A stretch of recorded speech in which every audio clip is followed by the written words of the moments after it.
بسم الله الرحمن الرحيم إن الحمد لله نحمده ونستعينه ونستغفره ونؤمن به ونتوكل عليه ونعوذ بالله من شرور أنفسنا ومن سيئات أعمالنا من يهده الله فلا مضل له ومن يضلل فلا هادي له وأشهد أن لا إله إلا الله وأن محمدا رسول الله صلی الله علیه و سلم. در بخش توحید در خوف ما و شما گفتیم بخش اول خوف از الله سبحانه و تعالی بود و بخش دومش خوف از مخلوقات. و خوف از مخلوق سه قسم بود که ما و شما خواندیم. اول خوف شرکی است، دومش خوف حرام و سومش خوف عادی یا طبیعی. خوف شرکی را هم خواندیم که اگر یک کسی از یک مخلوق اما تو بترسه، مثل که انسان باید از الله بترسه، یعنی دمرای خوفش محبت باشه، رجا باشه، امیدواری باشه و تعظیم بر از او مخلوق باشه، باز این صورتی خوف شرکی میشه. قسم دومش خوف حرام بود که ما و شما خواندیم که یا از مقام منزلت یک کسی میترسه، بناهن یک عمل نیک نمیکنه به خاطر از اینکه از اون مخلوق میترسه، و یا مسلمان است خوف وهمی داره که او جبن و ترس است، و یا خوف شاگردا که این هم خوف حرام است که بسیاری وقتا درسه به خاطر از اینکه میگه من میشرمم. این حیا نیست، این خوف چی است؟ وهمی هست. شما که مثلا براتون گفتم میشه بخیزین درس بگوین، شما درس نمیگین، باز میگی والا فلانی شرمندوک است. او شرمندوک نیست، او را خوف وهمی میگن، جبن است. پس این خوف در جمله حرام است. از همین خاطر رسول الله هم گفت که لا یمنعن احدکم مخافة الناس ان یتکلم بحق اذا رآه او عرفه. و خوف وهمی کدام خوف بود که انسان زیادتر منافقین زیاد میترسیدن. این را هم ما و شما خواندیم، نمیخوایم تکرار کنم که وقت تانزایی میشه. قسم سوم خوف عادی یا طبیعی هست. خوف عادی و طبیعی را گفتیم کدام خوف است که مثلا انسان طبیعتا از یک حیوان درنده میترسه، این خوف عادی و طبیعی است. انسان از یک ظالم میترسه. حتی در سوره قصص در آیت 21 میگه که موسی علیه السلام فخرج منها خائفا یترقب قال رب نجنی من القوم الظالمین. یعنی موسی علیه السلام با خوف خارج شد. در قسمت ابراهیم علیه السلام شما آیت 24 سوره زاریات ختم سپاره 26 اعوذ بالله من الشیطان الرجیم هل اتاك حديث ضيف ابراهیم المكرمين إذ دخلوا عليه فقالوا سلاما قال سلام قوم منكرون فراغ إلى أهله فجاء بعجل سمين فأوجس منهم خيفة قالوا لا تخف وبشروه بغلام عليم فأقبلت امرأته في صر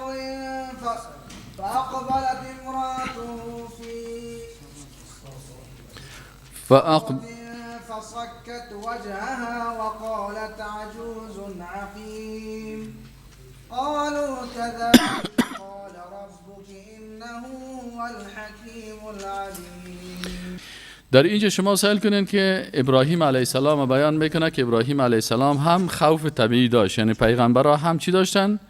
خوف طبیعی داشتن. در قسمت ابراهیم علیه السلام الله متعال چی میگه؟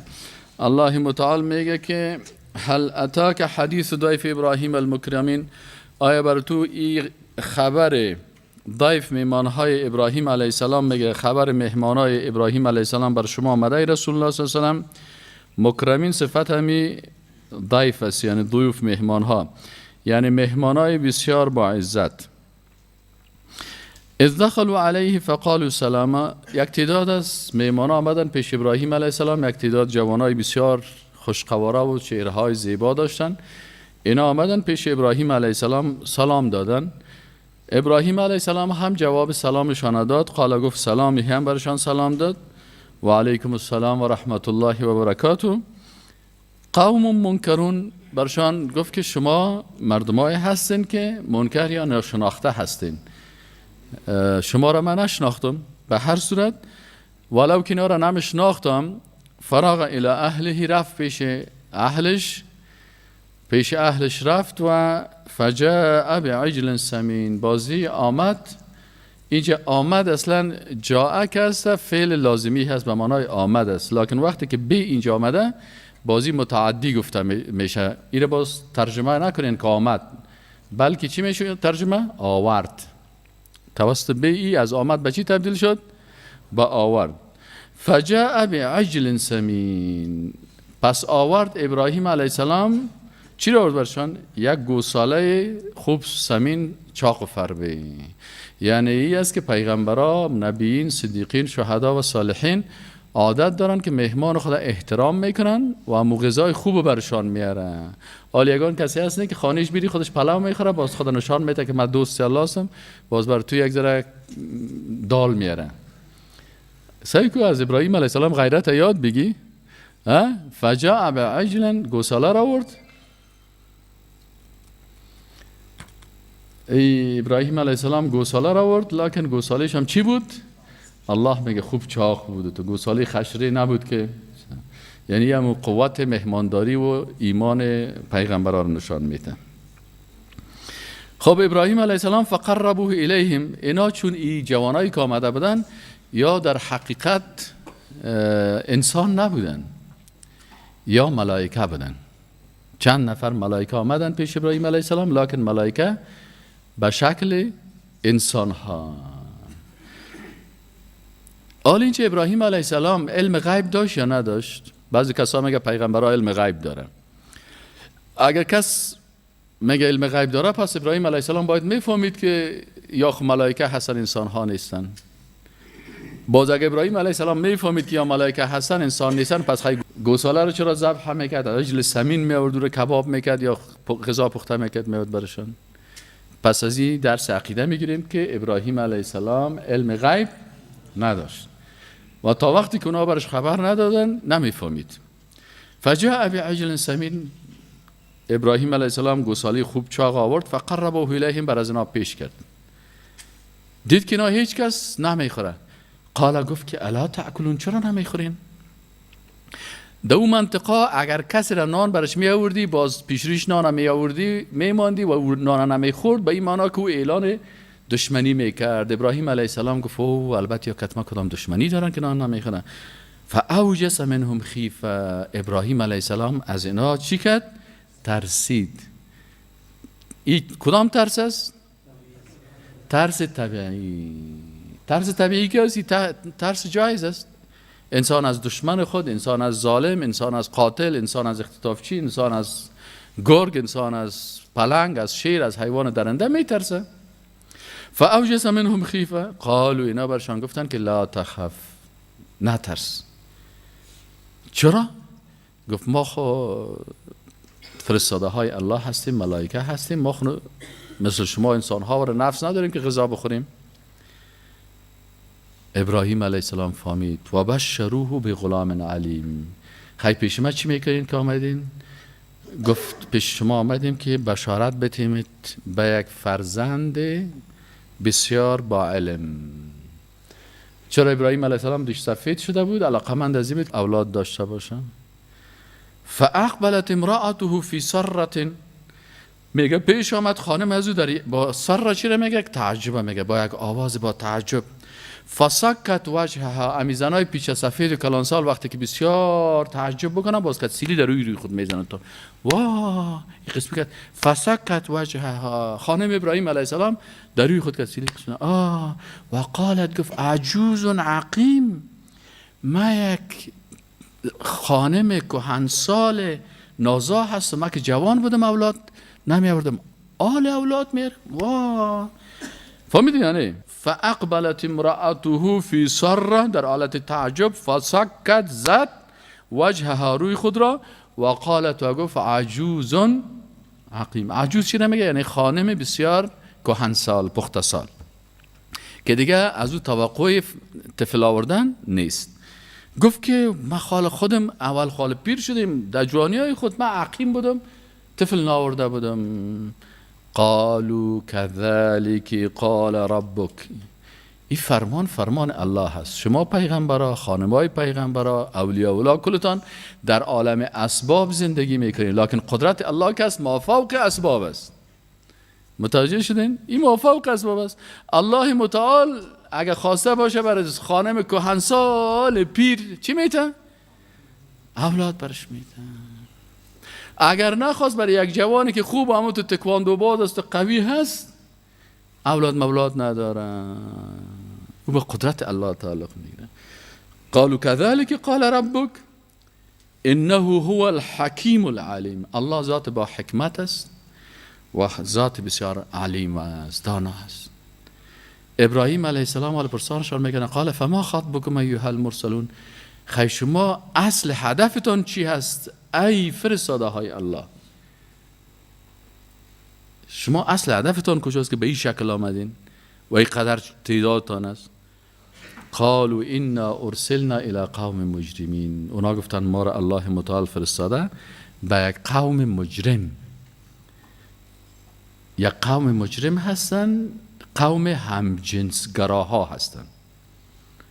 همجنسگراها همی که عمل به حیایی را مردها با مردها اینی کارا میکنن.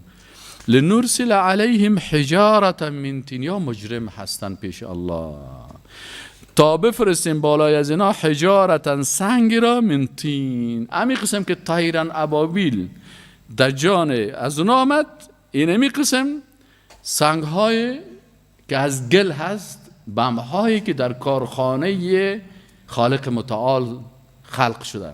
یکی بم ساختگی است، یکی بم خلق شدگی هست. الله که بخواه اذا اراد شیئا ان یقول له کن فیکون. مسومتا عند ربک للمسرفین. این نشانی کرده شدگی هست. چه قسم نشانی شدگی هست؟ که در سر هر سنگ نام مجرم نوشته است. او سنگ هم تو گرد مطابق حکم الله او بم میگرده راستند. مو فرق اونمو نفره که از فرق کس دیگه نمیخوره. یک وقت ما در یک جای بدیم گفتن حالا چیز آمده، حالا کرونا آمده، کرونا میگیره.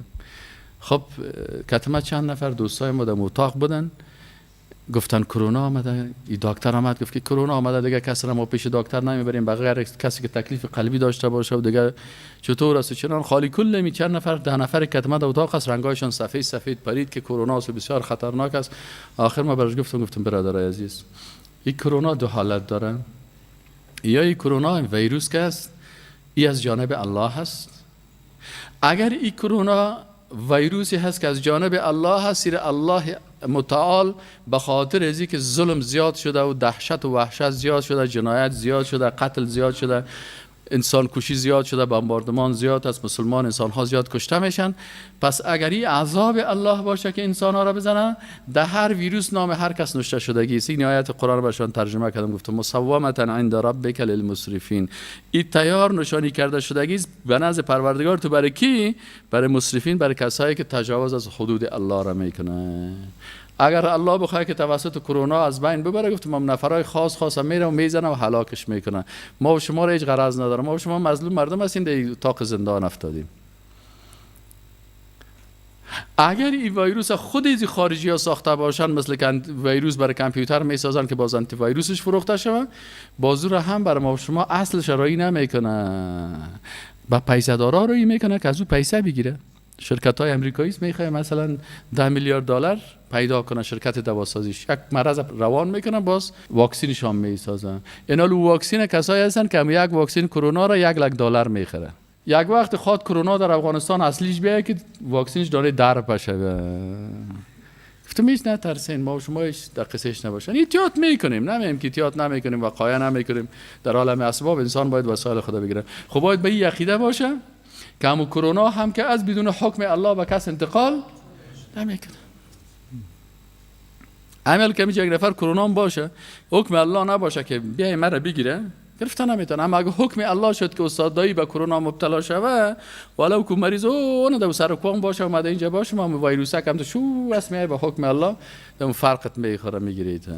یعنی انسان باید در بعضی از حالات زندگی عقیده خود از دست نده. بعضی کسا مثلا جادو میشه، این جادو سبب از این میشه که همین انسان کافر میشه. قبل از جادو شدن مسلمان بود، وقتی که جادو شد رفت پیش فالبین و جادوگر، عمو اوراد کفری و شرکی را قبول کرد، این از جادو خوب شد لکن خودش کافر شد.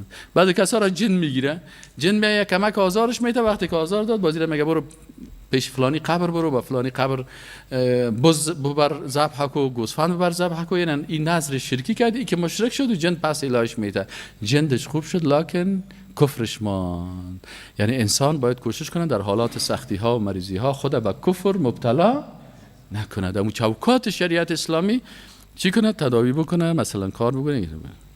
پس اینجا اصل گپ سر چی بود؟ اصل گپ سر ازی بود که خوف طبیعی حتی برای پیغمبرها هم می باشه، مثل که ابراهیم علیه السلام گفت فاوجس منهم خیفا. بازیج الله متعال میگه فاخرجنا من کان فیها من المؤمنین.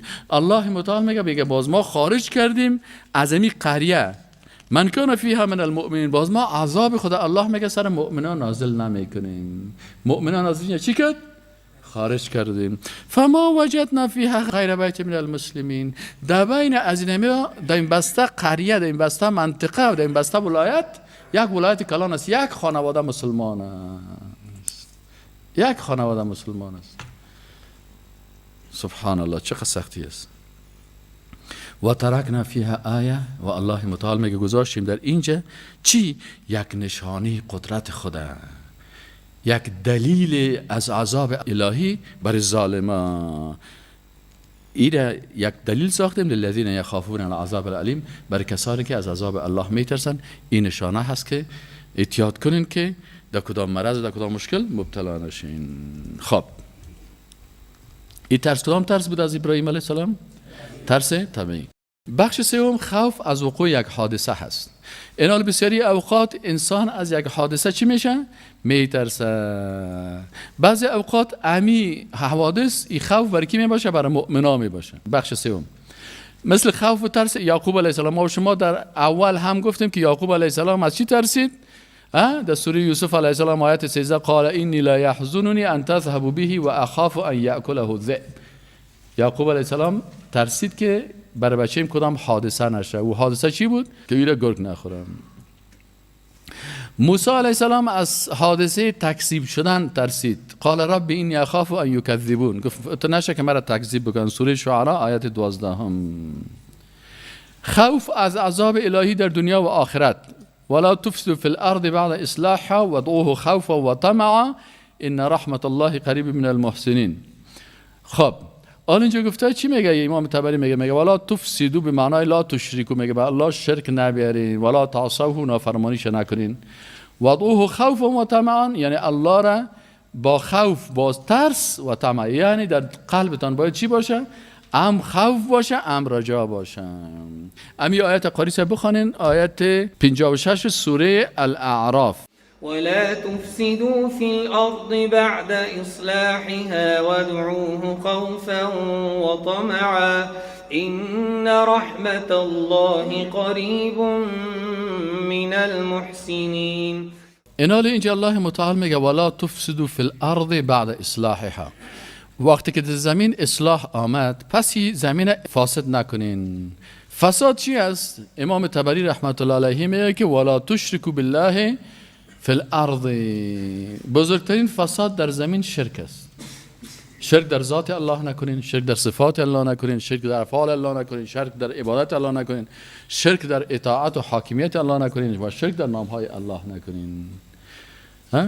ودعوه خوفا و طمعا، و الله را طلب بکنین با خوف و طمع. خوف و طمع چی معنی؟ یعنی با خوف و رجا. خوف و رجا چی هست؟ در قلب انسان، قلب انسان باید 50% باشه. یعنی 100% قلبت 50 خوف 50 رجا. کموت ترازو چی باشه؟ برابر باشه. خوفتان باید بلند نشه. بعضی اوقات شیطان چی میکنه؟ مثلا در قلب مسلمان باید از الله انسان بترسه، از عدالت الهی بترسه. صحیح شد نه؟ از این خاطر، به خاطر که از عدالت الهی انسان میترسه، جرم و گناه نمیکنه. ولی اگر کدام اشتباه و غلطی شد، خوف داشتم لکن با وجود خوف از پیش میاد گناه سر زد، حالا چطور کنم؟ میگه رجا باید داشته باشی، امید به رحمت الله داشته باشی، از رحمت الله خود ناامید نسازی. اگر شما متوجه شده باشین در روزگار زندگی ما و شما میبینیم بعضی اوقات بعضی کسا را شیطان میره خوفش بسیار بالا میبره، خوف از 100 میسازه، رجا و امیدش از 0 میسازه. مجردی که یک گناه کرد میگه والا ما تو گناه کردیم، شیطان برش میگه تو دیگه قابل بخشایش نیستی. وقتی که این قناعت کرد که قابل بخشایش نیستم، شیطان میگه دیگه حال برو دیگه هم گناه بکن، بیاز تو دوزخی شدی دیگه، بیاز تو خلاص شدی رفتی، برو دیگه گناه کرده برو. اینجا در حقیقت انسان به خاطر گناه اگر دوزخ نرفت، به خاطر ناامیدی از رحمت الله به دوزخ میره. چرا؟ خوف ازی بسیار زیاد شده. یک روز یک کس آمد مرا گفت استاد ما گناه کردیم. گفتم خب و فکر میکنم که من دوزخی هستم، من هستم در دوزخ میرم. من گفتم انشالله دوزخ میری، منتها به خاطر از گناه نمیری. خیلی به خاطر چی میرم؟ گفتم به خاطر ازی که شیطان در قلب تو حاکم شده و تو را از رحمت الله ناامید ساخته. پس به اساس ناامیدی از رحمت الله تو به دوزخ میری. پس نباید خوف به اندازه شود که انسان از رحمت الله چی کنه؟ ناامید کنه. بعضی کسای دیگه باز برعکس ازی است. شیطان می امی ترازوی زیر خراب میکنه، امید از زیر بسیار بالا میبره، خوف ایش در قلبش نمیشه. چرا نماز نمیخونی؟ میگه برو الله مهربان است، لک بخش است.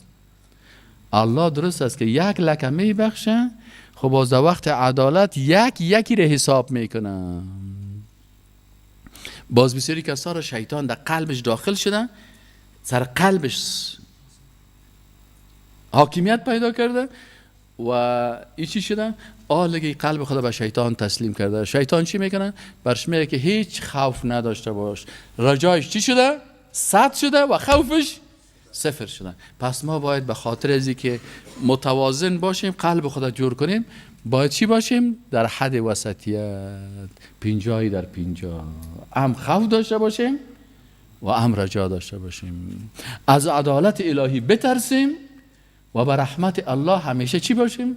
امیدوار باشیم. همین آیت قرآن میگه که ودعوه خوف و طمع، شما دعا بکنین، عبادت بکنین، اطاعت بکنین الله را در حالی که هم از الله میترسین و هم به رحمتش طمع و امید دارین. خب چرا؟ این رحمت الله قریب من المحسنین، چرا که رحمت الله برای انسانای نیکوکار نزدیک. مثلا خوف زیاد استعمال شده، سوره نساء آیت 1 خوف استعمال شده درباره چی؟ درباره خوف مجاهدین. اگر مثلا انسانهای مجاهد مثلا میترسن، خوف دارن که اگر ما در نماز مشغول شویم دشمن حمله میکنه، با اینجا گفته که نماز چی بخوانین؟ نماز خوف بخوانین، نماز خوف. این انشاءالله در کتابای فقهی پرسان کنین، نماز خوف است. بعضی اوقات مثلا خانم از اعراض و نافرمانی شوهر خود میترسه، در سوره نساء آیت 128. این مثالاش زیاد است. خوف و ترس مسلمانان از اختطاف کفار، و اذکروا انتم قلیل مستضعفون فی الارض تخافون ان یتخطفکم الناس، از این میترسیدن، سوره انفال آیت 26. خوف و ترس مردم از خیانت دیگران، در سوره انفال آیت 58. خوف و ترس از بی امنیتی، یعنی را بخوان قاری صاحب. لإيلاف قريش إيلافهم رحلة الشتاء والصيف، لإيلاف قريش إيلافهم رحلة الشتاء والصيف فليعبدوا رب هذا البيت الذي أطعمهم من جوع وآمنهم من خوف. در این سوره قریش اگر شما ببینین در آخرش چی گفت؟ و آمنهم من خوف. در اینجا یکی از مشکلات جامعه جهانی امروزی را این سوره مبارکه حل میکنه. امروز در جهان که است از دو چیز مردم به تکلیف هستن، یکی اقتصاد است و دیگهش امنیت است. آفرین. الله متعال میگه شما سائل کنین لایلاف قریش، به خاطر الفت که قریشی ها گرفته بودن. ایلافهم چه قسم قریشی ها عادت داشتن؟ اینا الفت گرفته بودن رحلت الشتاء و صیف، یا رحله میکردن، سفر میکردن، سفرهای تجارتی. یک سفر تجارتیشان در چه وقت بود؟ در شتاء بود، در زمستان. یک سفر تجارتیشان در چه وقت بود؟ در صیف، در تابستان. در زمستان به یمن میرفتن چون یمن منطقه گرمسیر است، و در تابستان به شام میرفتن به خاطر که شام منطقه سردسیر است. صحیح؟ یا سالانه دو سفر کلان تجارتی داشتن، یکیش به یمن، یکیش به شام. آل یاد می سفرهایی که داشتن الله متعال میگه که برای از اینا الله دو نعمت داده بود. و شما هم اگر امی خانه کعبه را سعی کنین، اونا در حالی که مشرکان بودن خانه کعبه را عزت میکردن. اگرچه قریشی ها چی بودن؟ مشرک بودن، لکن به خاطر که بیت الله را عزت میکردن الله برشان دو چیز داده بود، هم امنیت داده بود و هم اقتصاد برشان داده بود.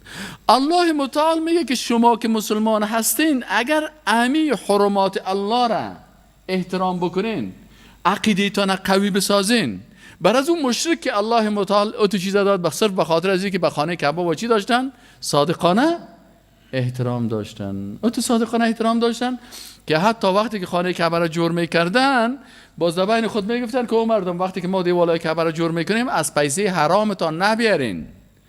اونا میفهمن این پیسه ما حرام است، میگه از پیسه حلالتون برین در خانه کعبه مصرف کنین که خانه مقدس است. پس الله متعال امروز کل دنیا که برین، دمی تمام دنیا که برین، دو مشکل دارن. مشکل امنیتی است. هیچ کس امنیت و آرامش نداره. هر لحظه میشنوی که فلانی نفر در فلانی جای از بین رفت، فلانی کشته شد، فلانی در انفجار، فلانی بمبارد شد، فلانی کشته شد، فلانی تو شد، فلانی قسم شد. امنیت نیست. تنها در افغانستان نیست، در کل دنیا نیست. روز دیگه اگه فکرتان باشه ما که دیدم امنیت، یعنی ما شما خیلی روبرو گپ میزدیم. امیر رئیس جمهور جدید امریکا هم که تعیین شده که بسیار میگه ما با امنیت هستیم، امیر خودش پیش روی میزه که خود یک دانه شیشه های ضد مرمی جور کرده بود، از پشت شیشه گپ میزد. در کجا؟ در داخلمو قصر سفید، در جایی که میگه بسیار امنیت است. اونجا امنیت ندارن. از اون نفرایی که خودشون کس از ما میترسه که تو کدام تو یک دفعه از این جوانا خیز نکنه، نه یک دفعه از این قان قرتکش نگیره. فهمیدی نه؟ از همون هم میترسن. پس در کل دنیا امنیت نیست، هیچ جای دنیا امنیت نیست. همین افغانی ما و شما که بسیاری وقتا به خاطر آرامش امنیت میرن، نه؟ اکثریت شناسایی کنید در راه ها در ایتالیا میمورن، در فرانسه میمورن، در ترکیه میمورن، مردایشان هم نصفش همونجا گور میکنن، نصفش نهنگا میخوره و کدام تایش اگر بیارن اینجا. بله؟ به تیاره نه، تیاره سقوط نمیکنه. تیاره را ندیدی که بسیاری وقتا تیاره کدام روز قانونی نری، به قانون اگر رفتی غرق میشی. اگر قانونی تیاره در گرفت دعوا دیگه هم تو سهل داری که 50 سوخته میره، لوی کدام میری فوت میکنی. این جای امنیت نیست. چرا امنیت نیست؟ به خاطر که شریعت نیست. الله متعال در قرآن راه حل چی میگه؟ میگه فلیعبدوا رب هذا البیت. پس باید عبادت بکنه این مردم.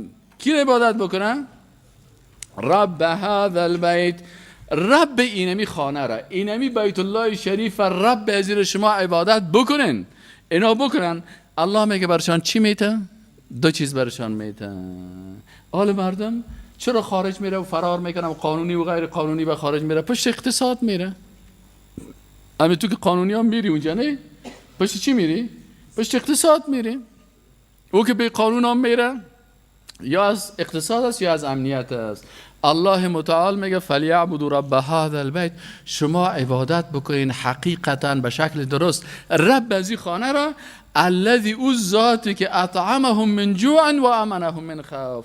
اونمو مردم، اونمو ذاتی که بر اونمو قریشی های مشرک چی داده بود؟ هم اقتصاد داده بود و هم امنیت داده بود. اطعمهم من جوع اقتصاد و امنهم من خوف امنیت و آرامش.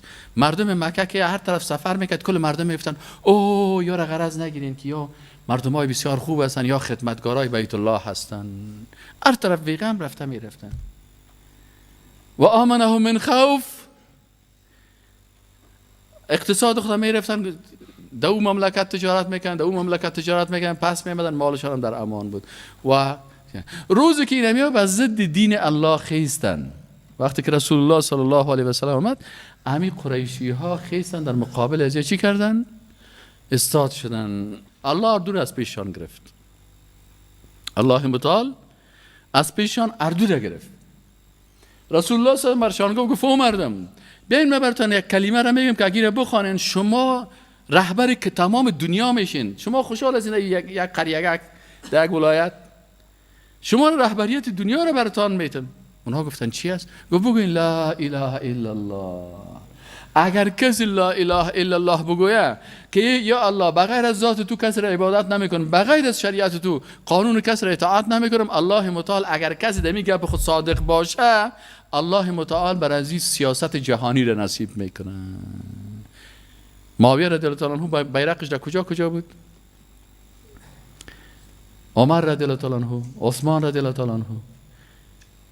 بیرق عثمان رضی الله عنه دیدیم کابل هم بالا بود. متوجه هستین؟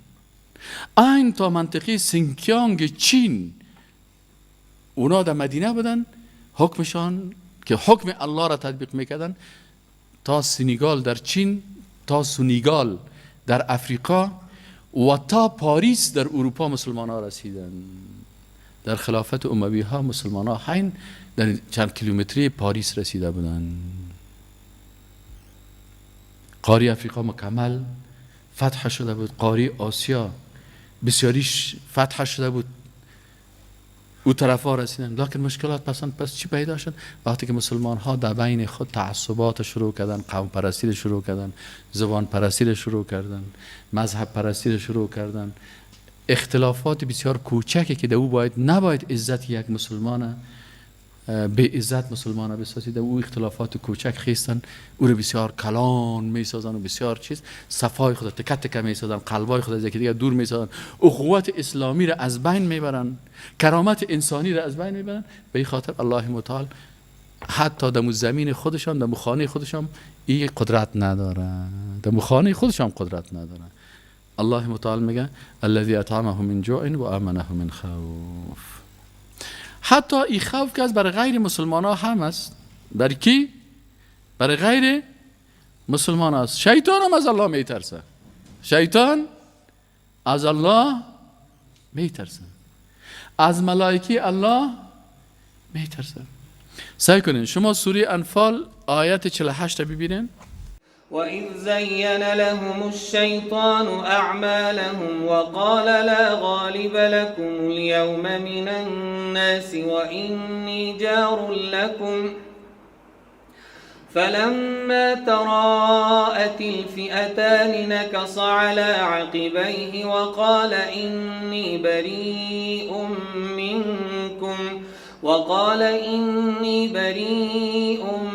مِّنكُمْ إِنِّي أَرَى مَا لَا تَرَوْنَ إِنِّي أَخَافُ اللَّهَ وَاللَّهُ شَدِيدُ الْعِقَابِ. خب در این آیت شریف الله متعال میگه و اذ زین لهم الشیطان اعمالهم، و یاد کو رسول الله صلی الله علیه و سلم و یاد کو هر کسی که تو قرآن تلاوت میکنی چی رو یاد کو؟ هنگام رو یاد کو که زین لهم الشیطان اعمالهم، زینت داد برای مشرکین شیطان اعمالشان را. در واده غزوه بدر شیطان آمد بر از اینا گفت که شما تعدادتان زیاد است، امکاناتتان زیاد است، مالتان زیاد است، لوجستیکتان زیاد است، شما میتونین که مسلمان ها را کاملا نیست و نابود کنین، برین مسلمان ها را تکه تکه کنین، تعدادشان کم است، امکاناتشان کم است، ضعیف هستند، بیخی از بین ببرینشان. زین لهم الشیطان اعمالهم، شیطان اعمالشان برشان زینت داد. و قال، و شیطان برشان چی گفت؟ گفت لا غالب لكم اليوم من الناس، شما با تمام امکانات استراتژیک، لوجستیک، نظامی، تمام امکاناتی که شما دارین، از نگاه سیاسی هم کل مردم که شما هست، هیچ کسی شما را مغلوب کردن نمیتونه، شما غالب هستین. برازیا گفت که شما کامیاب میشین، پیروز میشین، خلاص برین چند نفر مسلمان از مدینه منوره کلشان از بین ببرین، خلاص کلامشان را جمع کنین. و شیطان برشان یک وعده دیگر هم داد، گفت و اینی جار لکم، ما در همسایگی شما امرایتان هستم. چی یعنی؟ تو چی میکنی؟ یعنی من هم امرای شما کمک میکنم. خود ابلیس ما هم که هستم که تان کمک میکنم، شما خلشکرتان خوب است، یعنی ما هم که تان هستم. حالا وقتی که اینا اونجا رسیدن در بدر، شیطان هم دیگه همه تو کتا کتا کتشان میره. شیطان دید که چند هزار ملائکه، دید که جبریل امین علیه السلام زره پوشیده، میکائیل علیه السلام، اسرافیل علیه السلام، ملک الموت علیه السلام، ملائکه زره پوشیدن. این شیطان که سعی کرد، اول فکر میگه که این 4 نفر است، ما و شما در عالم غیب به غیب ایمان داریم. این شیطان خود میبینه، این شیطان دید که تنها خود چند نفر مسلمان نیست، 313 نفر یا 315 نفر یا 311 نفر، این خود مسلمان. سعی کرد که اوه لشکر ملائکه هست و جبریل امین و ملائکه را سهل میکنه که هر شمشیر داره که همینطور که بزنه از یک سر درو میکنه. شد دو فرقه. این شیطان که را دید چی کرد؟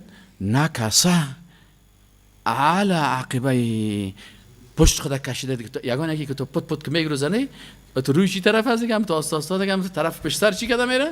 شیطان دیگه قسمی راه رفته میره به طرف پشت سر. نکسه علی عقبه و قال اینی بریء منکم. شیطان برای دوستای خود چی میگه؟ که او دوستای من، او کسایی که ما پیمان سیاسی بسته کردین، من از شما بیزار هستم. چرا؟ او شیطان خبیث، تا حال خود تو محکم بودی که من برات کمک میکنم سیاسی و نظامی و اقتصادی، حالا چرا هوا میکنی میگروزی؟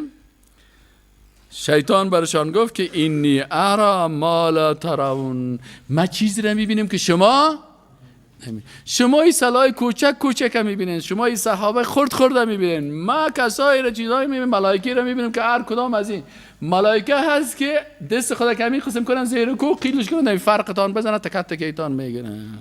اینی چیست که میگه شیطان چی شد؟ اینی اخاف الله. شیطان چی گفت؟ معاذ الله میترسم، والله شدید العقاب. اگر یک دفعه غضب از الله نازل شد با سخت عقوبت میگیره. از ترس شیطان تو میگه گریخت. در زبان عربی میگن له درات، با درات از یک مولوی سپرسان کن که چی معنا میده. بخش 4 که هست که ما خواندیم، استعمال کلمه خوف در چی بود؟ در معانی لغوی بود. استعمال کلمه خوف در معانی لغوی. مثلا خوف به معنای ترس هم استعمال شده،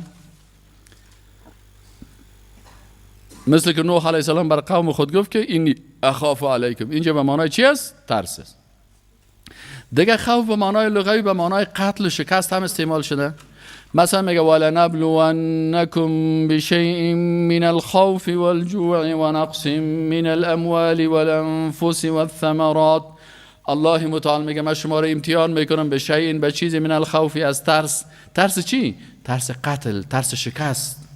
والجوع و گرسنگی، و نقص من الاموال و نقصان در مالهایتان، والانفس، بعضی اوقات پدرتان، برادرتان، دوستتان، اولادتان فوت میکنه، این هم یک امتحانات. و الثمرات، و بعضی اوقات در حاصلات زراعتتان، در باغ سیبتان، در باغ ناکتان، در زمینتان، اینجا هم یک مصیبت می امتحان میشین. و بشر الصابرین، الله متعال میگه با کی بشارت بده؟ صبر کننده ها. الذین اذا اصابتهم مصیبه، کسایی که وقت برشان مصیبت برسه باز چی میگن؟ قالوا، میگن انا لله و انا الیه راجعون. چی معنی؟ ما از الله هستیم، مال ما از الله هست، خانه ما از الله هست، فرزند ما از الله هست، اولاد ما از الله هست، پدر ما از الله هست، کل ما به طرف الله رجوع میکنیم. بعضی اوقات به معنای علم و آگاهی هم میآید. ولنبلونکم بشیء من الخوف، یعنی شما را ما امتحان میکنم به چیزی از آگاهی که شما درباره خوف و ترس و ایمان دارین. دی هم علما میگن که به این معنا هم و این خفتم الا تقسطوا فی الیتاما، این مثالش بسیار مثال چی است؟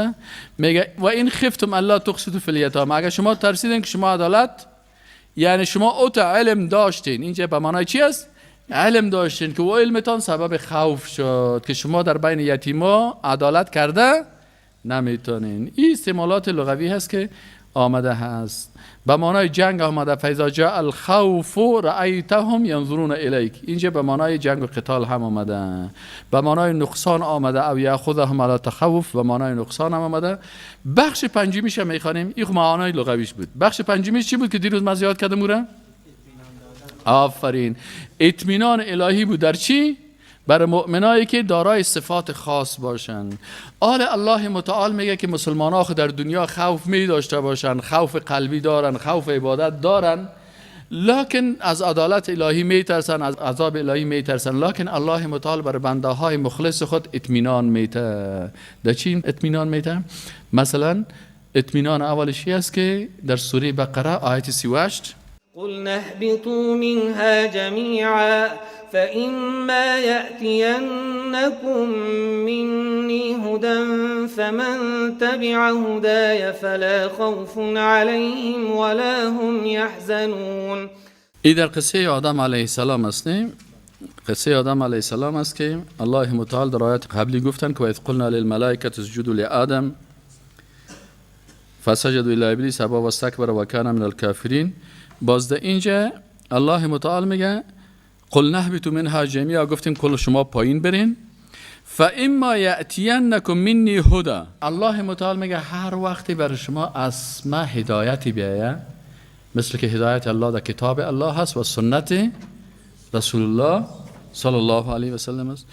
فمن تبع هدایا، الله متعال اینجا یک قاعده میته بر ما و شما، میگه فمن تبع هدایا، هر کسی که از هدایت الله متابعت کرد، فلا خوف علیهم ولا هم یحزنون، اینا نه خوف داشته باشن و نه هم جگرخون باشن. الله میگه این خوف و حزن از پیش شما چی میگذاریم؟ خوف علی ما فات و حزن علی ما سیأتی.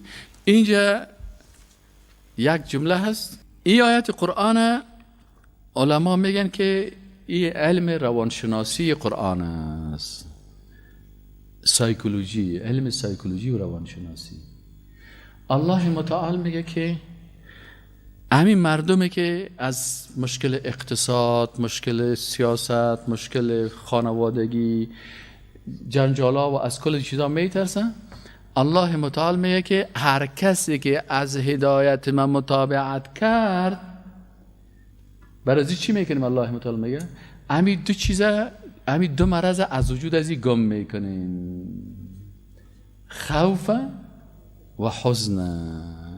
آلی بسیاری کسی از گذشته های خود جگرخون است، والا این قدر قتل کردیم، این قدر جنایت کردیم، این قدر وقت نماز نخواندیم، این قدر وقت بیروزگی کردیم، این کلش در ترس است. اما انسانی که با تقوا هست، این خوف از قلبش چی میباشه؟ پاک می باشه. و حزن چی است؟ بسیاری کسا والا سبانان چی بخورم، دیگر روز چی بخورم، باز چی رو چطور کنم، به او رو چطور کنم، ولی مشکلم چطور میشه، مشکلات چطور میشه. انسانی که ایمان داشته باشه امی حزن و جگرخونی رو هم از قلب ازی پاک میکنه. قناعت داره. الله رزاق است، انشاءالله روزی مرا میرسانه. بعضی کسا را سعی کنی که یک هفته یک کمک سرش سختی آمد و خودکشی میکنه. پس از چرا خود بسیاری مردم عمل در غرب خودم میکشن؟ مرض حزن است. مرض چی است؟ حزن، آشفتگی، دپریشن، دلگرفتگی. تو جگر خونه است که ایران بانی. استادش که سال کنی درس میته خو، استادش که سال کنی میگه که درس میته، عزیزی که درس سرش اجباری است، امی 15 دقیقه که درس داد دیگه خسته است. ما الحمدلله 2 ساعت هم اگه درس بتیم هنوزم خوشحال هستیم، کاش که شاگردا دق نبره، یک نیم ساعت که دیگه هم درس بتیم. ایناله فمن تبع هدایا، الله میگه وقتی که از هدایت من مطابقت کردی من برای تو 2 چیز میتم، 2 تابلیت روانی برات میتم.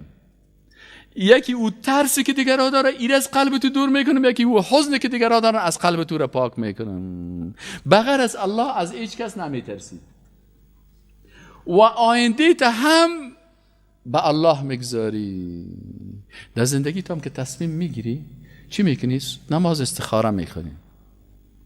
یا الله من میخوایم که اینی کارا بکنم، نماز استخاره میخونی، به الله میگی یا الله تو عالم الغیب هستی، تو گذشته آینده همه را میفهمی، اگر امی کار به خیر من است امی شوه یا الله امیر تو بر من جاری بساز، و اگر نیست یا الله مرا بیخی از این دور بساز.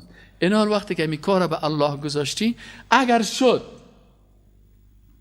زیاد خیزک نمیزنی، اگر نشد زیاد تأثیر و جگرخونی نمیکنی، متأثر نمیشی. چرا؟ کار به کی ماندی؟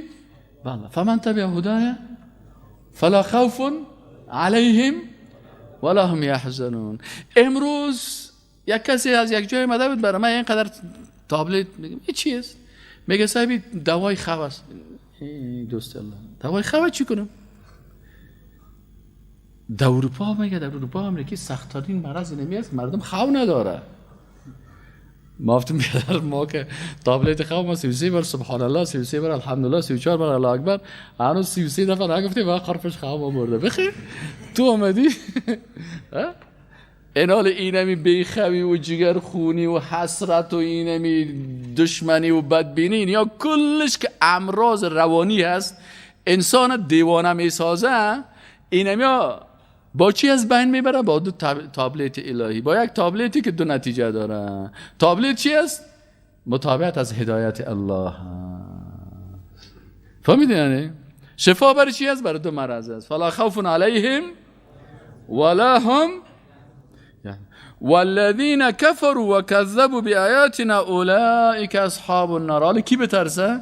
کسایی که کافر شدن و تکذیب با آیات ما کردن، با دوزخ اصلا بر از یا جور شده. فهمیدی یعنی؟ هم فیها خالدون و دو می باشن دائمی. خب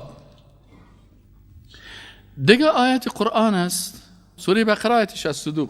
إن الذين آمنوا والذين هادوا والنصارى والصابئين من آمن بالله واليوم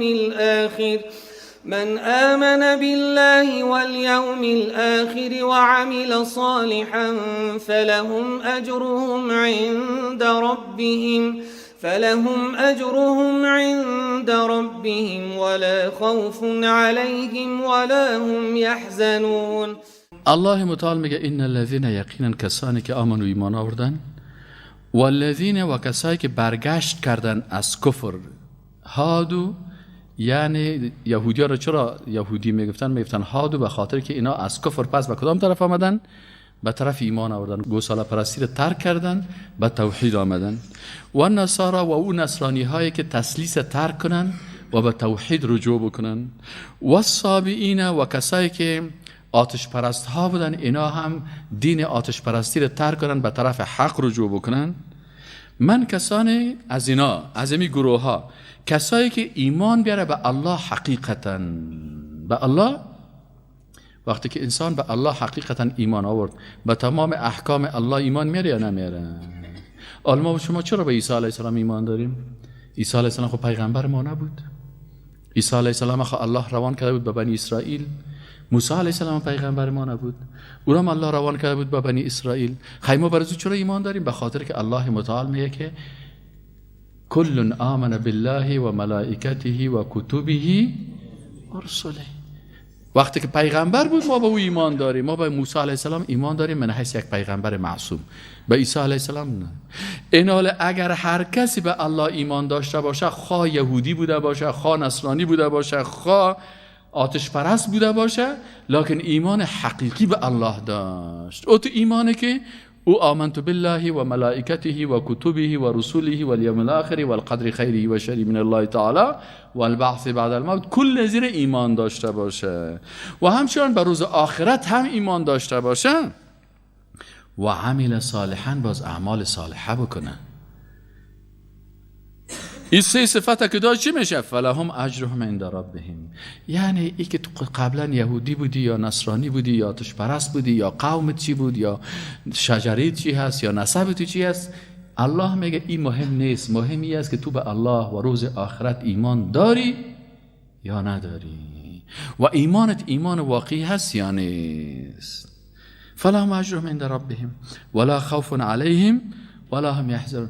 باز این مردمایی که ایمان حقیقی دارن، اعمال صالحه میکنن، آخرت میپذیرن، باز بر از اینا خوف هم نیست ولا هم یحزنون. از اینا هم چی برداشته میشه؟ همین دو مصیبته که یکی خوف است و دیگهش حزن. فهمید یعنی؟ در دیگه آیت قرآن چی میگه الله متعال در بقره آیت 112 بلا من اسلم وجهه لله 112 أعوذ بالله من الشيطان الرجيم بلى من أسلم وجهه لله وهو محسن فله أجره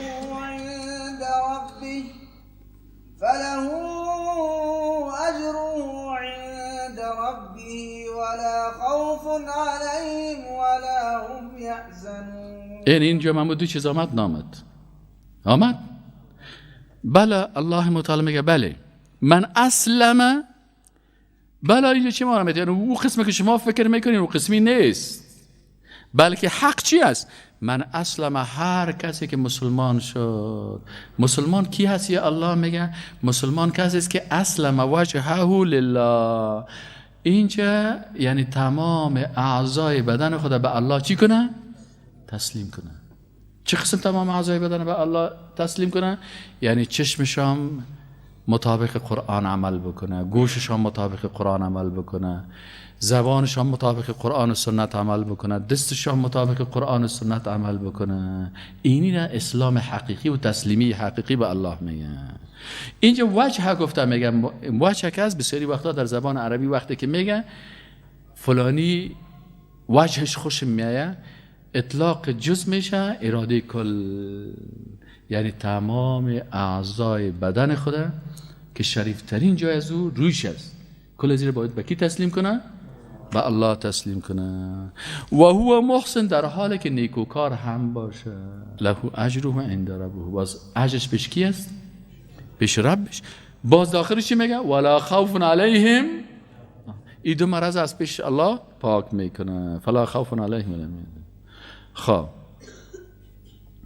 این قسمی همین قسم که آیات ها آمده در سوره بقره 274 هم آمده، در سوره بقره 277 هم آمده، در سوره آل عمران 169 هم آمده، در سوره الا خوف علیهم ولا هم یحزنون آل عمران 170 هم آمده، فلا خوف علیهم ولا هم یحزنون سوره مائده آیت 69 هم آمده. بخوان قاری صاحب آیت 62 سوره یونس. ألا إن أولياء الله لا خوف عليهم ولا هم يحزنون الذين آمنوا وكانوا يتقون لهم البشرى في الحياة الدنيا وفي الآخرة لا تبديل لكلمات الله ذلك هو الفوز العظیم. اینجا ببینین الله متعال میگه که الا آگاه باشین ای مردم، این اولیاء الله، یقینا که اولیاء الله کی هستن؟ نبیین، صدیقین، شهدا، صالحین. هر کسی که در راه پیغمبرا بود، هر کسی که در راه صدیقا بود، هر کسی که در راه شهدا و صالحین بود، اینا دوستای الله هستن. الله میگه برای از این اولیاء الله، دوستای الله، ما چی میتیم؟ اینمی دو نعمت بزرگ برشان میتیم که هم در دنیا و هم در آخرت. این دو نعمت در کجا هست؟ هم در دنیا هست، هم در آخرت. لا خوف علیهم، ترس نیست برای از اینا، ترس نیست از آنچه که گذشتن، و حزن هم نیست، ترس هم نیست که آینده سرشان چی میآید. ایره الله متعال میگه هم در دنیا و هم در آخرت برای اولیاء الله و دوستای الله میتیم. حال ما و شما سوال میکنیم که یا الله، ای اولیاء الله کی هست؟ حالا هر کس خودم میگه که من ولی الله هستم و دوست الله هستم، ما چه قسمی رو بشناسیم یا الله؟ الله متعال برای ما معرفیش میکنه، میگه اولیاء الله الذین، کسانی هستند که آمنو، ایمان دارن. اول اگه میخوای که در جمله اولیاء الله باشی، ایمانت جور کن، ایمان خوب داشته باش، خوب درس عقیده بخوان، الله را با تمام نامها و صفات و توحیدش، توحید ربوبیت، الوهیت، اسماء و صفات، توحید الله را خوب بشناس، به ایمان داشته باش و خود از شرک نگاه کن. این صفت اولش است. صفت دومش چی است که ما میخوایم ولی و دوست الله اگر میخوایی باشی؟ و کانوا یتقون، و همچنان اولیاء الله ولی الله کسایی شدن که تقوا داشتن. اگر خودتان میخوایی، یعنی اگر ما سوال کنیم یا الله ما هم میخوایم در جمله دوستای تو باشیم، چی کنیم؟ الله متعال میگه الذین آمنوا و کانوا یتقون، دو کار بکن، ایمان توحیدی خوب داشته باش و تقوای خوب داشته باش. تقوا چند قسم است؟ 6 قسم. چند قسم تقواست؟ 6 قسم. اول تقوای فکری هست. تقوای چی است؟ تقوای فکری. تقوای فکری چیست؟ تمام امراض فکری، فکرت پاک بساز. امراض فکری چی است؟ حس پرستی، عقل پرستی، قوم پرستی، پدر پرستی، زبان پرستی، انسان پرستی، بت پرستی، قبر پرستی، موره پرستی، تعویذ پرستی، جن پرستی. از این پرستی ها کلش، وطن پرستی، از این پرستی ها فکرت پاک بکن، تو ولی از اولیاء الله هستی. دوم قسم تقوای فکری چی است؟ تقوای قلبی هست. محبت با الله داشته باش، خوف از الله داشته باش، توکل به الله داشته باش. متوجه هستین؟ صدق به الله داشته باش، اخلاص به الله داشته باش. اینی عبادت های قلبی را داشته باش و از امراض خطرناک قلبی که قلبت مردار میسازه خدا پاک بکو. او امراض خطرناک قلبی که قلب مردار میسازه و انسان از دایره تقوا میکشه و چی است؟ تکبر، خودخواهی، از خود راضی بودن. بعضی کسا چی است؟ از خود بسیار راضی است که من بسیار دیندار هستم، بسیار خوب آدم هستم. این صفت این در حقیقت به شیطان مبدلت میسازه، نمیفهمی؟ این اعجاب میگن، مرض اعجاب. یکی مرض تکبر است، یکی مرض اعجاب است. تکبری است که دیگه در نظرت نمیاد، خودت دیگه بسیار خود کلان فکر میکنی. و اعجاب چی میگه؟ که از خود بسیار راضی هست که من بسیار فامیده هستم، ما بسیار با تقوا هستم، ما بسیار از کاری که خوب هستم. اما اگر از دیگرها باز رای گیری شوه، کلگی میگه هیچ چیز نیستی، یک کسی بود و بسیار از خود راضی بود. یک روز از استادا بود، از شاگردای خود نشته کرده بود. شاگردای عزیز، من میخوایم که برای من یک سوال جواب بدین، منتها نامایتان رو نشته نکنید، در کاغذ نشته کنید. فهمیدین؟ این صاحب ورقه را در بین شاگردا توضیح کرده بود که شما فقط نشته کنید من چی هستم. خب چی نشته کنیم؟ شاگردا گفتن نشته کنید که من اخلاق محمدی دارم، من اخلاق انسانیم چقدر قوی است، اخلاق من درجهش به چی سویه میرسه.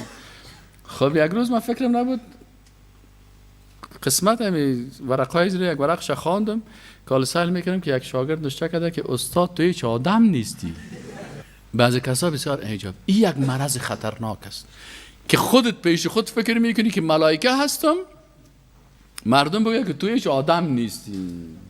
از این خاطر یگان دفعه آدم به دیگرها وقت بده بگه باری من یک نظر بده. عمر رضی الله عنه میگه رحم الله سر از او کسای رحم بکنه که عیب های مرا برام بگویه تا من خود اصلاح کنم.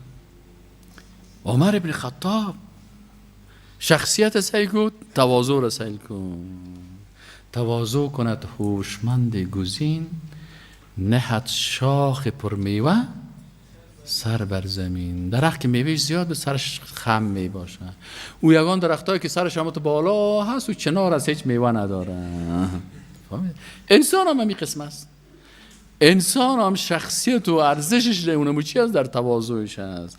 پس یکی تقوای فکری شد، دومش تقوای قلبی. تقوای فکری که امراض فکری را بشناسی، از او خدا نگاه کنی. تقوای فکری از قاری صاحب محترم که فکرت از امراض فکری. امراض فکری 30 قسم مرض فکری هست: مارکسیزم، لینینیزم، ایدئالیزم، صهیونیزم، انارشیزم. او مرضای هست که چی باید بگیم. این فلسفه ماتریالیستی، این فلسفه عقلگرایی، این فلسفه چطورگرایی. تقوای قلبی چی هست؟ که خود از امراض قلبی قلبت پاک بسازی. محبت غیر الله مرض قلبی است، توکل به غیر الله مرض قلبی است، خوف از غیر الله مرض قلبی است. متوجه شدین؟ این چیزا که از رجا به غیر الله مرض قلبی است، امید به غیر الله مرض قلبی است. اینا کلش مرض قلبی. تکبر مرض قلبی است، اعجاب مرض قلبی است، غرور مرض بسیار قلبی است. صاحب احیای علوم الدین که است امام غزالی رحمت الله علیه چی میگه؟ میگه بدترین غرور که از غرور علماست. سر چی غرور میکنه؟ سر لیسانس خود غرور میکنه. ما لیسانس هستم. او پیسه دار که از غرورش کم است. او بیچاره یک تن سر یک موتر غرور میکنه. اما یه عالم سر تقوای خود غرور میکنه، سر دکترای خود غرور میکنه. وقتی که دکترا گرفت مثلا لیسانس است که یگان سلام میته، همین ماستر که شد قرار تو سایل در تو برش سلام بیتی. دکتر که شد خب بیخی دیگه از چوکات. خطرناکترین غروری است. باید وقتی که دکترا داشته باشی کل مردم تو را بسیار احترام بکنن، تو بسیار پیش خود چی فکر کنی؟ که من از کل دیگه کده ضعیفتر هستم، عاجزتر هستم، یا الله مرا ببخش، من از کل دیگه کده گناهگار هستم. بدترین غرور علما هست. از همین خاطر زیاد چند صفحه نوشته کرده امام غزالی رحمت الله علیه در احیای علوم الدین نشته میکنه که غرور. این کتابش همین بخش بخونین، غرور بازی انواع غرور بر تشریح میکنه. باز میگه این غرور تاجر است، این غرور پیسه‌دار است، این غرور فلانی است، این غرور دکاندار است. باز میگه بدترین غرور کی است؟ غرور علما هست که در مسائل دینی شیطان این مغرور میسازه، باز از یک ابلیس جور میشه. پس مرض دوم مرض چی است؟ سوم چی است؟ تقوا زبانی هست که خود از امراض زبان نگاه کنیم. امراض زبان چی است؟ یکی از مرضای خطرناک زبان مذاق کردن است، زیاد فکایی گفتن است. همین کسی که زیاد فکایی میگه و زیاد مذاق میکنه و زیاد رشخندی میکنه و غیبت میکنه و دروغ میگه، اینا کلش مرضای هست که زبان از زیر داغ کرده، مردار ساخته. انسان مسلمان عفیف اللسان میباشه. یک استاد ما داشتیم بسیار با تقوا بود، مرا بسیار خوشم میامد. این چی عادت داشت؟ اگر فکرتان باشه آدمایی که جگرخون میشن چیخ میزنن. این استاد ما که ما بسیاری رو جگرخون میساختیم، این که زیاد قار میشه صداش پخش میشد. آرام بشینین، نکنین شوخی. اقا زبان از این پاک بود که بیخی مرا حیران کرد. انسان با تقوا در وقت غضب و جگرخونی و جنگ از دانش گپ بد نمیبره. عفیف اللسان است، زبانش پاک است. از خواندن و موسیقی و ساز و گپا و شعرهای لودگی و شعرهای احمقانه و این جنجال ها و اختلافات زیادی گپا زبان خود چی میکنه؟ پاک میکنه به تقوا. نشه که به خاطر همین یک جمله من یک کسی به یک مشکل گرفتار شد. یک نفر مسلمان شده بود، یک کشیش کلان. او گفت من مسلمان شدم، با مسلمان ها یک نصیحت دارم. گفت من خودم کشیش بودم. او مسلمان ها گفت از یک جمله خیر زبانتان دور نسازین. میگم چرا؟ میگم من به یک جمله یک خانم مسلمان شدم. میگه یک وقت می کلیسا میگه ما بودم خب یک صافیگه که گرفته بودم که پودر و ترا که یک چیزا که فشفشک است. میگه می مجسمه عیسی مسیح رو واجور کردن. نه میگه می مجسمه را من میششتم پاک میکردم. میگه یک زن مسلمان از این پیش کلیسا تیر شد، میگه با حجاب بود. میگه او هم تو سر خدا پیش کرد، میگه بر من گفت که فادر، میگه من گفتم یس، بر من گفت کشیش صاحب خوب هستی، میگه من گفتم تانک یو. میگه بر من گفت او ذاتی که آسمان و زمین خلق کرده نیاز نداره که تو را بشویی. او ذاتی که آسمان و زمین خلق کرده او نیاز نداره که کسی را بشویی تو کی مجسمه را میشویی. این خالق آسمان ها و زمین نیست. میگه من قار شدم. میگه من گفت خیر است امی گپ مرا در کتابت بخوان. میگه پس آن میگه اول دلم بود که بخیزم سر از این سن یگان بوت موتوار کنم. میگه هم یک جمله را گفت رفت. یک وقت میگه رفتم مکه کتاب خدا باز کردم کال سهل میکردم که عیسی مسیح علیه السلام خودش میگه که من بنده الله هستم، من به عبادت الله میرم. وی من 40 سال لودگی کردم. یک جمله ازی برای من چقدر چی کرد؟ یک جمله ازی قرضش داشت که زندگی مرا چی کرد؟ عفت زبان و جملات پاک و جملات اعتقادی و کلمات خوب چی میکنه؟ در جهان یک تغییر کلان میره. وقتی شما را میم ستارهای قرآن شوین، بخیزین درس تفسیر بتین، بخیزین درس قرآن شناسی بتین، به زبانهای مختلف برای مردم برسانین. چرا که بسیاری کساس وقتی که میگه استاد به اینی گپ بسیار یک جمله یک تبلیغ کوچک در زندگی یک تغییر بسیار بزرگ آمد. پس چرا نمیخوای که یک نفر توسط تو لئن یهدی الله بک رجلا واحدا. رسول الله صلی الله علیه و سلم به علی ابن ابی طالب رضی الله عنه توصیه میکنه، میگه ای علی اگر الله متعال یک شخص توسط تو هدایت کنه، یعنی تو دعوت خوب کنی، گپای شیرین تو، زبان شیرین تو، زبان پاک تو سبب هدایت ازو شوه، میگه خیر لک من حمر النعیم. او حمر النعیم شترهای سرخ میگفتن، مثل که آل انسان او وقت مثلا کسی 100 تا شتر میداشت بزرگترین تجار بود. رسول الله سماش میگه که مثل که آل یک 100 دانه کشتی در دبی داشته باشی، 100 دانه کشتی تجارتی در دبی داشته باشی، از اینکه در رسول الله میگه که یک نفر توسط چی شوه؟ هدایت شوه. بخیز در روز قیامت بگه یا الله من بسیار بی‌نماز و گمراه بودم، اینمی جوان مسلمان یک روز آمد با زبان شیرین مرا دعوت کرد و سبب چی شد؟ سبب عقیده مجبور شد، دیانت مجبور شد. پس تقوای زبانی است که زبان از مرضهای زبان پاک بسازی. از این خاطر میگه اگه میخوای اولیاء الله شوی، الله میگه اگه میخوای اولیاء الله شوی فکرت پاک کو، قلبت پاک کو از امراض قلبی، زبانت پاک کو از امراض زبانی، جسمت پاک کو از امراض جسمی. امراض جسمی زنا هست، همجنسگرایی و لواطت است، چشم بد به طرف ناموس مردم دیدن است، در گوشت موسیقی و ساز یار شنیدن است. اینا کلش مجموعه از امراض. کسی را با بوکس زدن است، کسی را با مشت زدن است، کسی را کت سیلی زدن است، کسی را آسیب و اذیت کردن است. اینی آسیب ها را اوسو که المسلم و رسول الله صلی میگه من سلم المسلمون من یده و لسانه. مسلمان واقعی ولی از اولیاء الله کی هست؟ که مردم از دست و زبانش در امان باشن. پس تو ولی از اولیاء الله میشی. شرمگاه خدا پوت نگاه کنه. حالا که در افغانستان میگه یک دوست یک ولی رو من دیدم. چه قسم ولی بود؟ میگه 40 سال به رهنش اشته بود. الله میگه تقوا کنه. در افغانستان ولی چی است؟ لباسای تو اوسو پرتو ولی شدی. میگه 40 سال. من گفتم 40 سال کار شیطان نکرده. الله میگه عورت ستر کو. این 40 سال چی کرده؟ عورت خدا کشف کرده. باز میگه این ولی بود.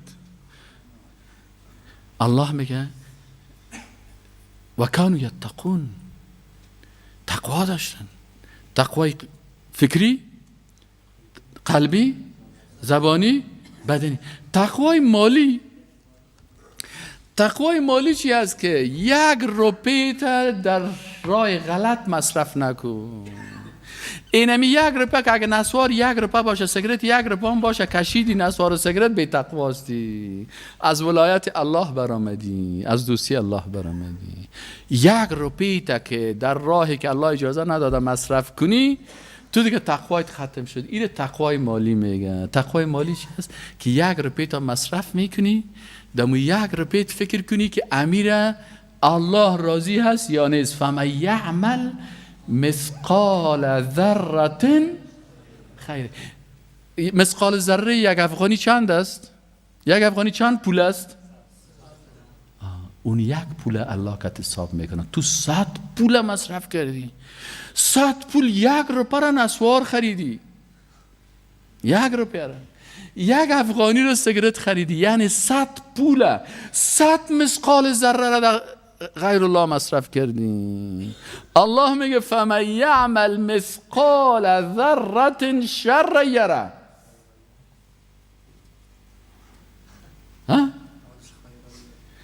فمن یعمل مثقال ذره خیر یره و من یعمل مثقال ذره شر یره. اگر مثقال ذره 1 پول در راه الله مصرف کردی، هم محاسبه میشه. سگن الله متعال چقدر مهربان است. امیال اگه بر یک تفلک خورد 5 روپیه بیتی اوسو میپرته. این 5 چی است؟ اگه 2 رو برش بیتی تو جیب تزیز کنی، میگه بیات بچه جان که یک ایدی برات بتم. از این بیخ جیبت یک دونه 2 برش بکشه بی او میگیره تو سنگ درک میزنه که 2 چی است؟ اما الله متعال ذات ذوالجلال است. اگر 2 روپیه را به خاطر رضایتش بیتی قبول میکنه. 2 روپیه را به خاطرش بیتی. پس این تقوای مالی میگن. ششمیش تقوای قانونی هست. تقوای قانونی چی هست؟ تقوای قانونی است که قوانینی که ضد شریعت الله هست از این انکار بکنی و این را تطبیق نکنی. هر قانونی که ضد شریعت الله هست ضد از او باشی. او قانون از قلب و از فکر و از دل و تو جامعه او سپرتی. چه قانون سوسیالیسم باشه، چی کمونیسم باشه، چی قانون شرقی باشه، چی قانون امریکا باشه، چی قانون اروپا باشه، چی قانون یهود باشه، چی قانون نصارا باشه، چی قانون رواج باشه، چی قانون مد باشه. اینمی مدلنگ هم که است یا قانون شیطان است. او جوانی که در مدلنگ میره این اولیاء الله نیست، دشمنی خود که الله اعلان کرده. او دختری که در مدلنگ میره دشمنی خود که الله اعلان کرده. او جوانی که عکسای سازنداره، بچهای فیلم، هنرمندای کافر زیاد خوش داره، دشمنی خود با الله اعلان کرده. الله میگه قوانینی که کافر از مسلمان برتریت میده او قانون نباید نپذیری.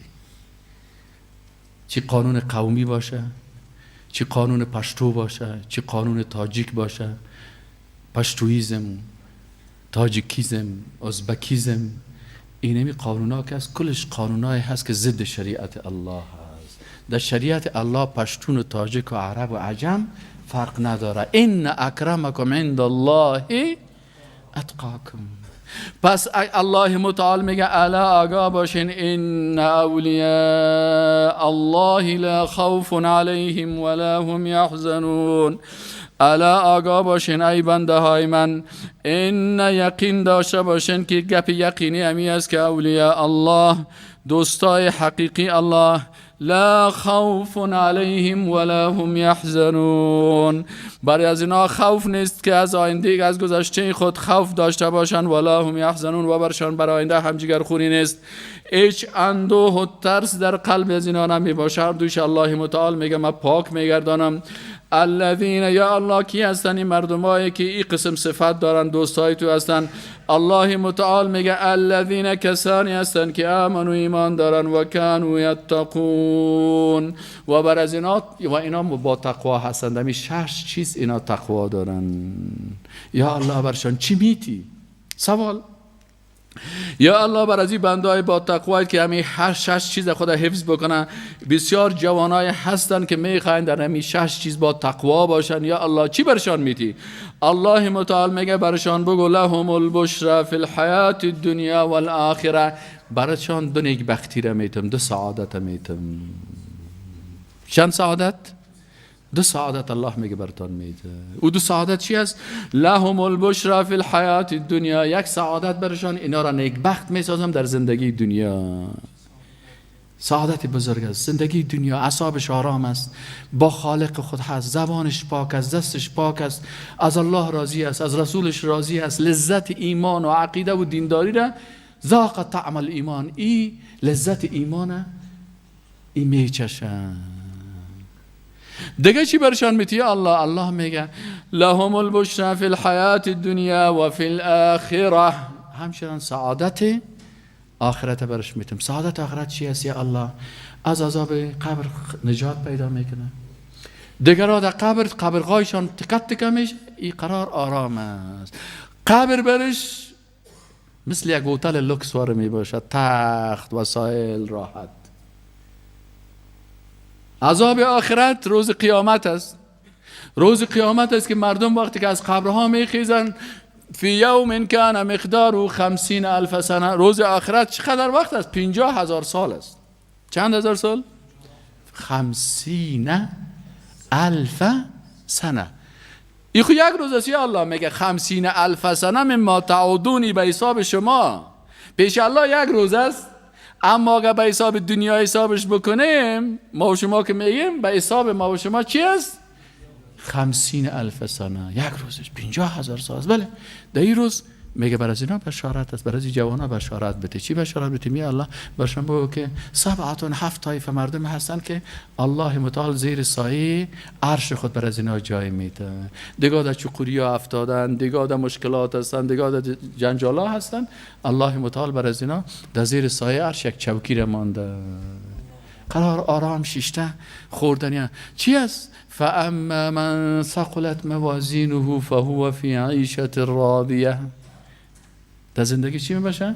راحت میباشه. در پیش حساب هم مشکل نداره، در وادی محاسبه هم مشکل نداره، در تیر شدن از صراط هم مشکل نداره. پس الله متعال برای اولیای خود، دوستای خود که در این 6 چیز تقوا دارن، اینی رو میدن. باز چی میگه الله متعال؟ میگه لهم البشرا فی الحیات الدنیا و فی الاخره. بعضی کسا امی تعریف ولی الله را یا الله تغییر دادن. الله متعال چی میگه؟ میگه لا تبدیل لکلمات الله. بون که مردم تغییر بده، لکن گپی را که الله گفته او تغییر نمیکنه. او کسایی که تغییر میتن خدا فریب میتن. لا تبدیل لکلمات الله، با کلمات الله تبدیلی نیست. اینمی اولیاء الله هست. ذلك هو الفوز العظیم. اگر کسی اینمی تقوا را داشت، دمی 6 چیز ایمان خوب داشت و تقوا داشت، دوست الله میشه. یا الله خیلی کامیابی میگه، کامیابی بزرگی نمی هست. تو خوشحال هستی من در پوانتون کامیاب شدم، تو خوشحال هستی من در لیسانس کامیاب شدم، او دیگه خوشحال است که من در ماستری کامیاب شدم، او دیگه میگه در امتحان فلانی کامیاب شدم. الله میگه فوز عظیم چی هست؟ که پیش الله کامیاب شوی. ذالک هو الفوز العظیم. بعضی مردم ها عزت پیش کافر و بیدین میگنن. یا الله، عزت خدا پیش کافرها عزت میطلبن. الله متعال چی میگه؟ میگه لا ولا يحزنك قولهم، سخنایشان تو را جگرخون نسازن. اونا میگه که والا این مسلمان ها که ضعیف هستن، بیچاره هستن، غریب هستن، کو که بادیگاردت، کو که مالت، کو که موترت، کو که سرمایت، کو که قدرتت. الله متعال میگه ولا يحزنك قولهم، این سخنای از اینا شما را جگرخون نسازه. ان العزة لله جمیعا، ان العزة لله جمیعا. تمام عزت دنیا و آخرت پیش کی هست؟ پیش الله هست. هو السمیع العلیم، الله متعال شنوا و دانا هست.